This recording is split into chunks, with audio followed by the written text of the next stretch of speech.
Hello and welcome to Education Update. I'm Nyesha McCauley, and joining me again is Paul Holzer. So good to be here. Hi Paul, how you doing? Great. Awesome. So we made it to June. That's right. Here we are. We missed last week, but it was a holiday. Right. So we do have a Board of Education meeting coming up that we want to let folks know. And actually it's a workshop. That's right. It's just a workshop. And it's going to be a workshop, their annual workshop that is kind of a gathering of all the School Governance Council parent co-chairs and the principals to talk about how the year went, implementation, successes, challenges, and usually there's always a couple parents who stand up, who are knee deep in this work and say like, hey, something is not working and something is going great. So it ends up actually being probably the most enjoyable workshop, and there's dinner. It's kind of a nice event. Yeah. Is this open to the public? Yeah, every workshop's open to the public. Okay. And it's already going to be a lot of people there. Usually the workshops are sparse, right? There's kind of like only the few folks interested in that topic show up. Right. And it's more of the district educating the board on a topic or an issue that they're working on. But this one is great because there's a lot of community people there, folks from their school governance councils, and people come out, and it's a big gathering, and you actually get like live feedback from people on some things that are not working. So what would you do as a school governance council member? What would you report out on? Yeah, so I mean they're going to report out tonight on just generally how the year went as a school governance council and what some of their successes were and their challenges. But every school governance council member is tasked with some pretty important things. Right, so they've got to look at the data and help the principal and the leadership team of that school create the school accountability plan, which is due back to the district every year at the end of the year, and then again reviewed at the beginning of the school year. They've got to sign off on the budget, which is like a 2-month-long process. So they've got to meet on it, understand it, ask questions, and then eventually the principal is supposed to have their school governance council sign off on it as having been approved before it then gets approved by the district. I heard this year that there were some that never got signed, so I'm sure that'll be an issue. I don't know what that means, but we'll find out. And then there's other issues too. I mean, a lot of things come up about just the design of the school, things that need to get better, and the parents bring their concerns, the teachers bring their concerns. So it's pretty important stuff. And school governance councils, they are created by law. Like your school's supposed to have a school governance council. By law. Yeah. Not every school district in the state, but among the 30 alliance school districts, kind of more of the lower performing school districts, they see it as kind of a direct way to impact student achievement. So it's like, if things aren't going well, there's a body of people that are supposed to be there to pull the trigger and make sure that things change. And with that law too, if there's 3 years of poor performance, the school governance council can even step in and kind of demand a full redesign of the school. So, Harvard's been doing this work long before it was even state law, but this is pretty important work. Yeah. I mean, it's as important an institution for parents and education as there can be. That's awesome. So that's tomorrow night, Tuesday, June 3rd, and time and location.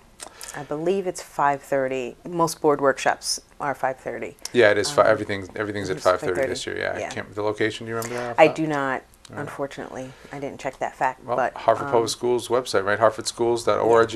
It's right there. Okay, awesome. Yeah. So another big announcement is happening as we speak. People are waiting for their lottery results to come back. You're trying to plan for the upcoming school year, and everyone's waiting to find out what's happening with the lottery. So I know at least 2 emails have gone out kind of alerting people in the community to the progress of the lottery. Or the lack of progress. You might want to say.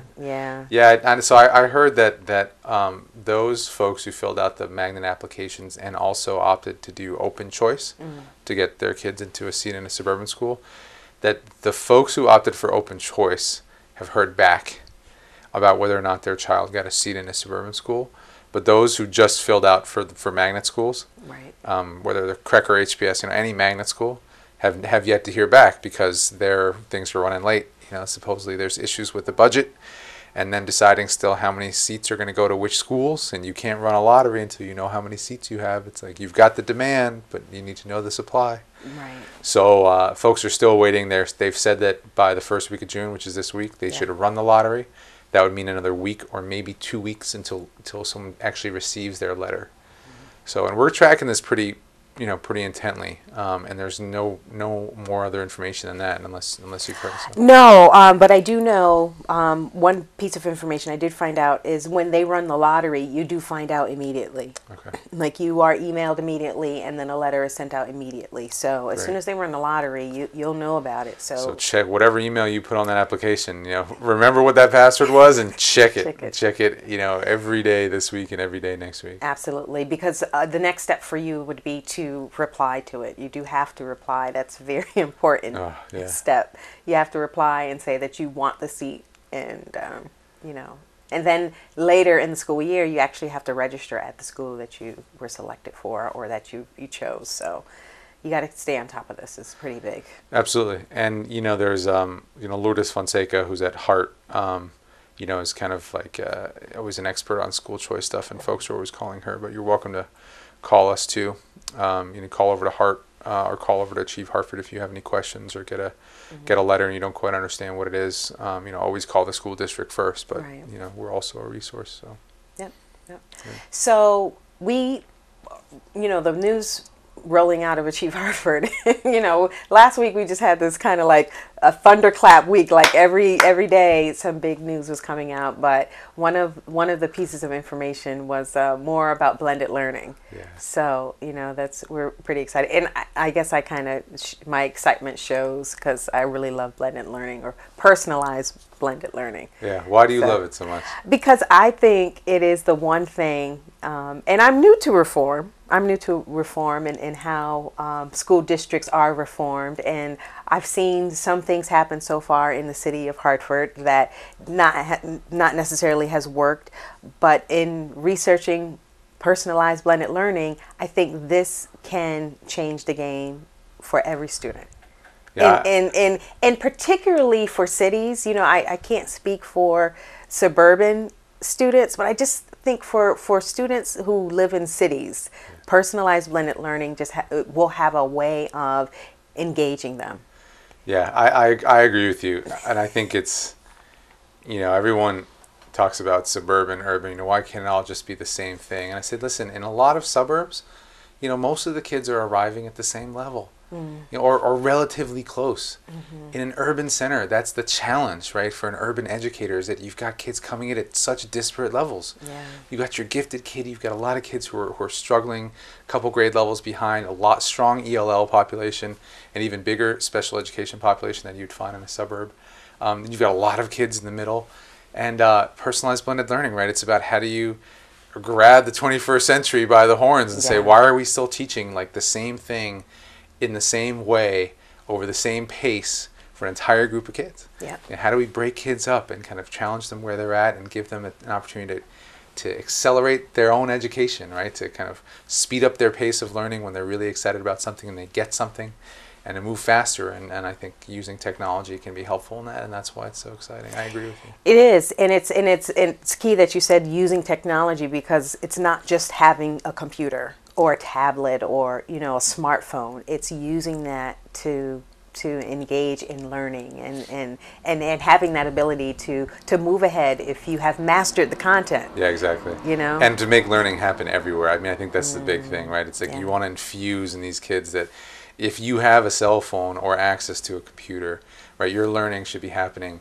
anywhere, everywhere. Yeah. Right? Just like, you're learning on your own because you're following whatever you like to follow on the internet. Right. Guess what? There's going to be school stuff and a lot of resources for you to learn. It's going to push kids to be in coffee shops doing most of their homework, right? And then coming into school, and then the teacher's there to facilitate, help them with things, and then send them on their way. Right.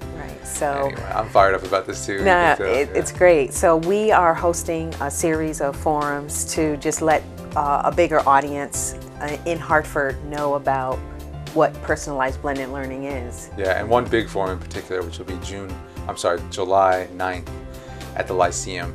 We'll come back and talk about it again and give you all the details on time and stuff. But we're excited about this because we're trying to get the average Hartford resident, the average Hartford nonprofit professional, and the average Hartford business person to come in and learn about, well, what is this and how is this going to change everything?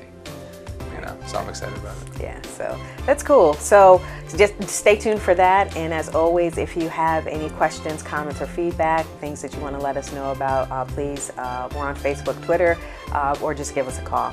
Yeah, thanks so much. All right. See you next week. Take care.